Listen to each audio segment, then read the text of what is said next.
Hey ADA, this is Patrick Johnson, a student from Eastern Michigan University and recipient of the ConAgra Food Safety Challenge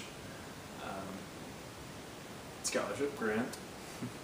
So this is my first video submission. It should be my second, but we had the snafu with the camera, and now that that's taken care of, I can talk to you guys. So the Food Safety Challenge has really gone really well. There's a lot that we had a lot of planned, and we had to kind of tailor it, change things, kind of be flexible with it. I had a lot of help from EMU Dietetics, both the junior and the senior class, as far as just kind of bouncing ideas off of them and really getting a feel of what I should be doing for the program. What has been done already, I held 2 programs during the academic year. Upon receiving the notice that I'd been accepted for the grant, Eastern semester ends April 15th.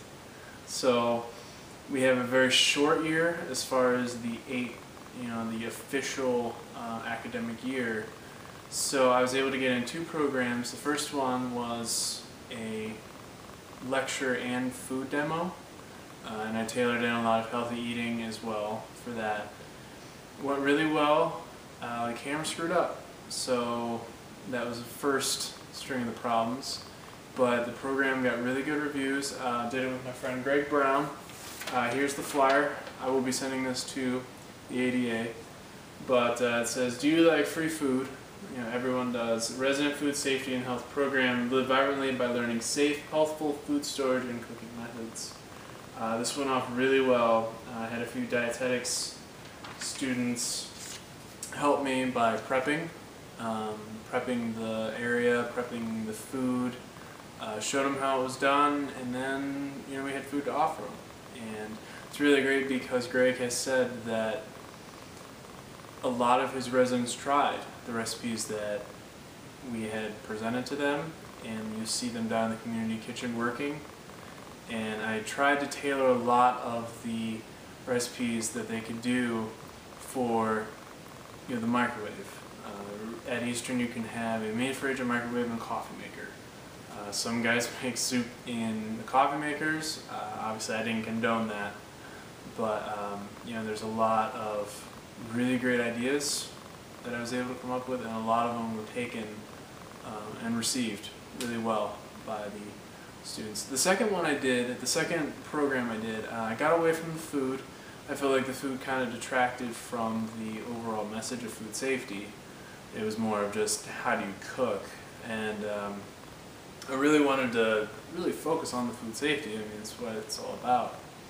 So talked to another friend of mine. She's also an RA. She's in Walton Putnam Hall, and Heather and I had previously done a program that was awarded Educational Program of the Year by the end of the year.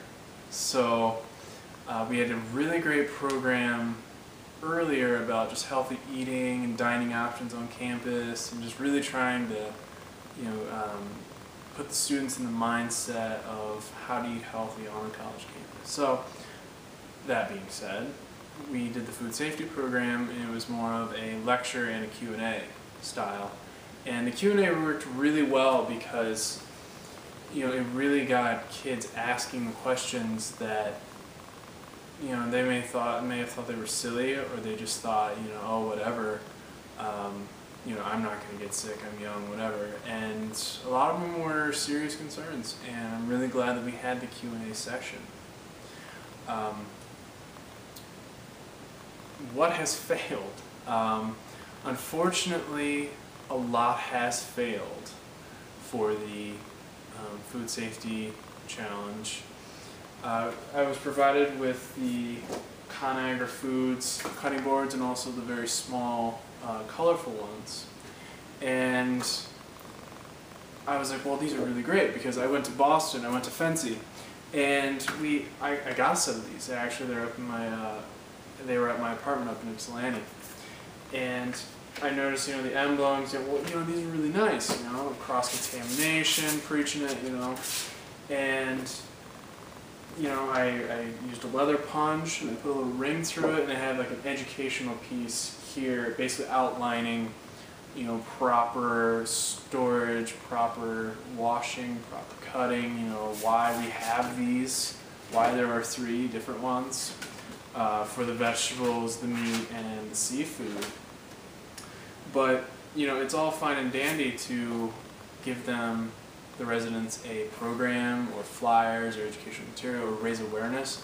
But when you start supplying materials, you run into liability issues, and we weren't able to use these.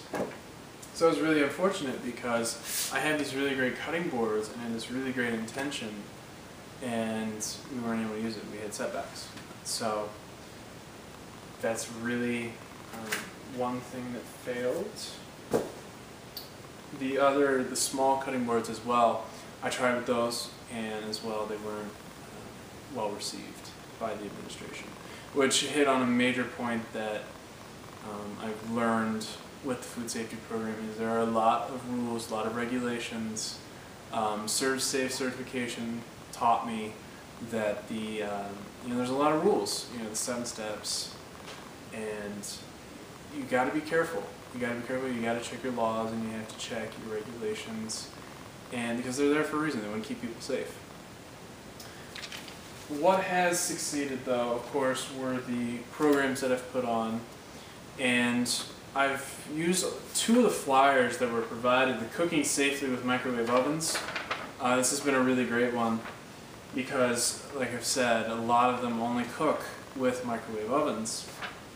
And 4 easy steps to reduce foodborne illness.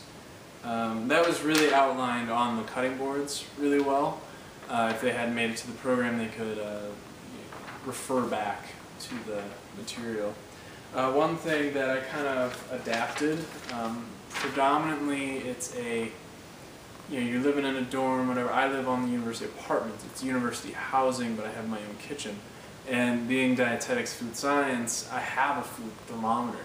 And it says to cook foods to 165 degrees Fahrenheit until it reaches that temperature. And I developed kind of this saying of a good rule of thumb is you can't touch it with your thumb. You students will only heat foods to where they're warm. They won't heat them, reheat them, or cook them to the point where the bacteria is killed, the food is properly cooked, reheated. So if you can touch it with your thumb, it's obviously too cold. Actually, it's not hot enough, I should say. And the residents really caught on to that concept really well.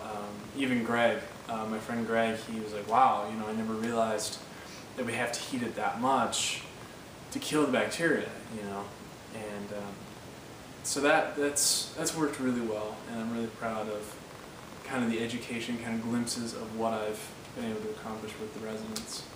What's to come? There are spring and summer classes, and they do live on campus, actually in some of the very same resident halls that I had lectures in before, programs I had in before. So I have made connections. My student government background has allowed me to have very deep connections in the resident halls with administration and the staff, and a lot of them are my friends. So I'm going up, and I'm going to have a program regarding the spring, summer housing. There's not very many dining options on campus during the spring and summer, so a lot of students are forced to kind of overbuy for takeout or carry out or delivery, and then they'll keep it for a few days in their mini fridge, and then they'll heat it in the microwave, or they'll go home. A lot of students live between 45 minutes to an hour and a half away, way too far to commute every day comfortably. So they're living on campus for spring and summer.